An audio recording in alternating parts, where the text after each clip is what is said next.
Hi everyone, my name's Spencer and welcome back to my channel. Today we're going to be setting up my bullet journal for the month of December.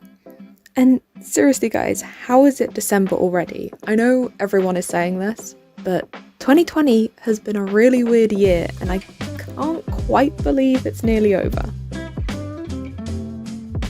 For this month's theme, obviously I had to do something Christmassy, so I chose to base the spreads this month off of the best Christmas film of all time. Die Hard. Okay, no, I'm joking about Die Hard. Not that it isn't the best Christmas film. It is. It's just not what these spreads are themed after. The film I've actually gone for to base these spreads off of is Love Actually, everyone's favourite problematic Christmas film that we just can't quite get enough of. In the top right hand section, I drew my usual mini calendar that I do each month to help me plan each spread that involves a monthly calendar. This is just for me to check back to because I inevitably always forget how many days are in each month. I then split the page up into other sections and use these spaces to replicate the Love Actually title page. And this became my cover page. I changed the label that hangs down from the central ribbon to say December Actually instead of Love Actually. That's not particularly punny, but it works. And the font I used this month is this one. And I really love the kind of bubble writing but snowflakey design for it. It looks really cute in my opinion. I've been using a lot of white space in my title pages recently, so I decided to change that up and colour this entire page in, much like I did back in my August bullet journal setup. I'll put a link in the info cards for you if you'd like to see that. I chose to colour the background present part of the title page this bright red, and I'm using my Sakura brush pen to do this. I decided to colour the ribbon in this darker green colour, and this is just a random pen that I had. I'm not that bougie, guys. For me, red and green are really the colours of Christmas, although I'm not actually that crazy about the combination. But hey, if you can't clash and be a slight eyesore at Christmas, when can you? This green ribbon is definitely not the best thing I've ever drawn, but honestly my hands were hurting so much and I was on a time crunch, so I didn't put too much thought into making it big and elaborate. It just needed to be there to replicate the same one that's on the film cover.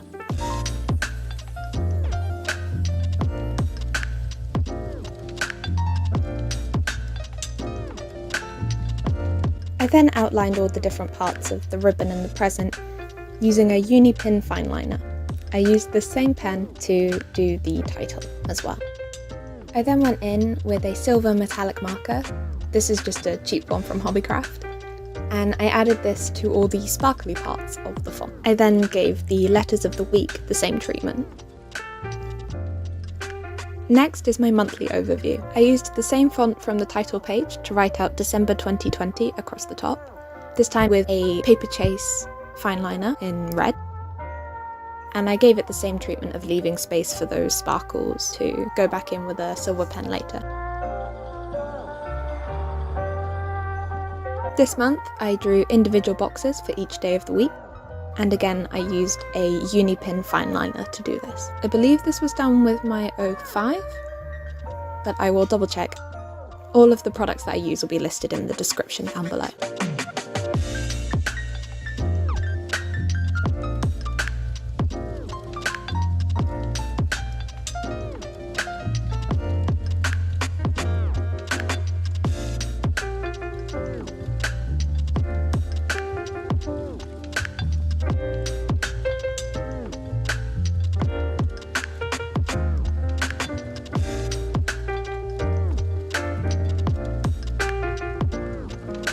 I drew a little box in the corner of each of these boxes just to pop the date in and separate it from any of the notes that I put there.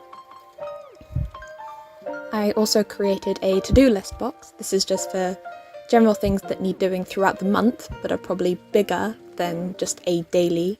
Again, I did the title using a green Paperchase Fineliner, and then I went in and drew holly around the title and the 25th to highlight, Christmas Day. I decided I wanted a bit more definition around the title, so again I used a black Unipin Fineliner to create a small border around it.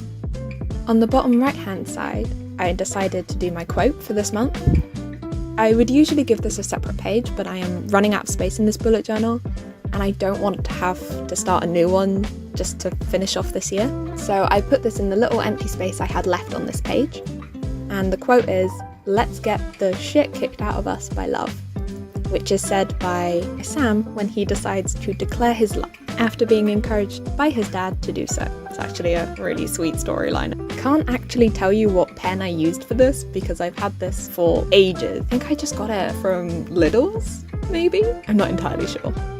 Again, I put a border around this one as well just to create a little bit of separation and to tie it in with the title on the other page. Using the red and green version of that pen that I don't know where it's from, I wrote in the dates. And then using my Paperchase Fineliner again, I wrote in the days that I would work out this month. But actually, I changed the days that I'm going to be working out, so I may have to go and white out those and write in the new workout days that I'll be doing. Also, on these days it means I have to work out at Christmas, which I don't know about you, but I'm not going to be working out on Christmas Day. No. My new workout routine would mean that I would work out the day before, so on Christmas Eve and on Boxing Day. And then again I went in with the silver marker to add some more sparkles.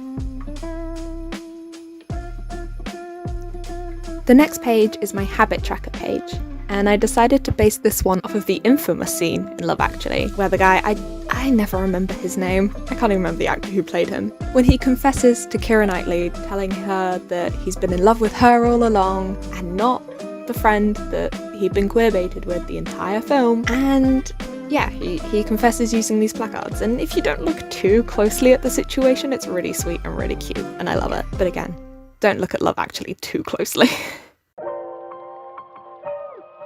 If anyone wants to know how I would actually fix Love Actually, I have a whole list of ways that I would change it and all the different endings I would give it for the pairings. You know, endings I think they deserve.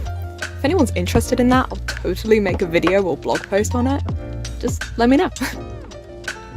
So on this spread I used a different font for the title because I was playing into the music element of this scene. I think I just googled music note font and this came up and I really liked it, so I decided to go with this. I basically just drew a bunch of boxes around the page to represent the placards that this guy, whatever his name is, uses in the film. And on most of these I put different habits to track.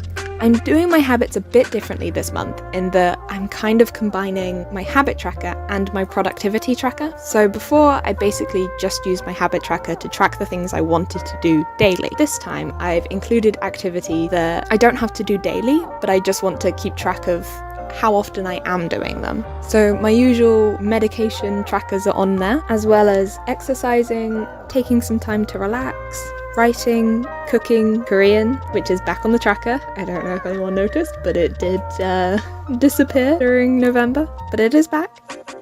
And I've got a tracker to read something, which initially was read something that wasn't research based, but I realised that was kind of punishing myself because I actually really enjoy reading research. So just decided to change this to a more general read something. And the last one is practice a skill. On the remaining cards, I put little quotes from the film, like "Say it's carol singers," "To me, you are perfect," and the "With any luck next year."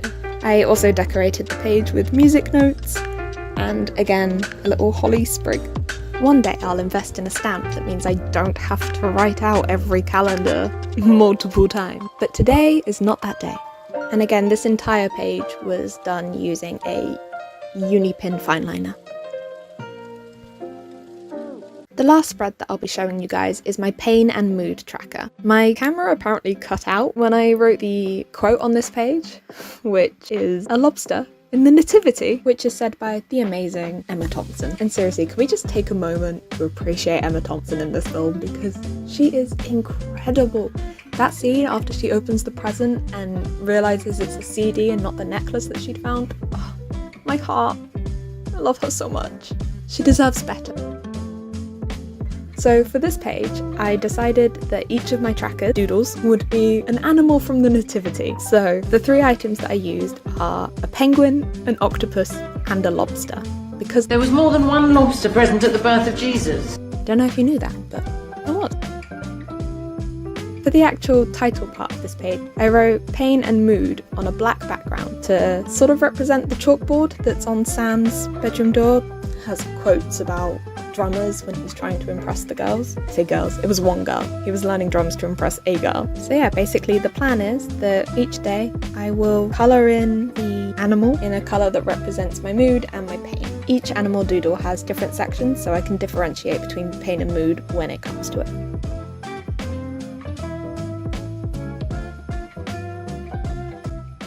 And that's it, everyone. I hope you all enjoyed this video.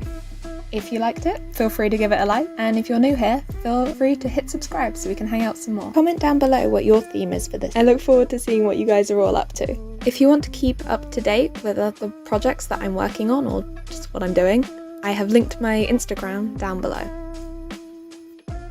Bye everyone, see you in the next video.